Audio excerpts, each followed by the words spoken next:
આ court commission છે અત્યારે 4 સ્થળો ઉપર અમારું સર્વિલન્સ ચાલુ છે. ઓલરેડી અમારી સાથે અધિકારીઓ જે છે કે દિલ્હી હાઈકોર્ટના વકીલો અને આખી પેનલ એ આ સર્ચ ઓપરેશનમાં જોડાણી છે. બિકોઝ અમે કોર્ટ કમિશન કરેલું અને કોર્ટની ઓથોરિટી પોલીસ પ્રોટેક્શન સાથે અમે આ રેડ કરેલી છે અને અમને આમાં લાખો રૂપિયાનો માલ અમારી પ્રોડક્ટનો ડુપ્લિકેટ મળેલો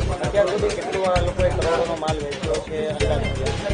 આ લોકોએ જો રિપોર્ટ જોવા જઈએ તો આ લોકોએ એટલું મોટું કૌભાંડ કરેલું છે કે લગભગ નહીં તો 100 થી 150 કરોડ રૂપિયાનું કૌભાંડ છેલ્લા 3 થી 4 વર્ષમાં કરેલું છે અને લોકોને સ્કીમીના હળતા મળતા નામથી છેતરેલા છે.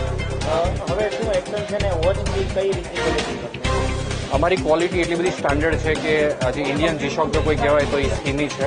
અને ખાસ કરીને એક વાત કરું તો આ લોકોની જે ક્વોલિટી છે 40 થી 50 રૂપિયામાં બને છે અને 400 થી 500 લઈને 1000 રૂપિયા સુધીમાં લોકોને વેચે છે.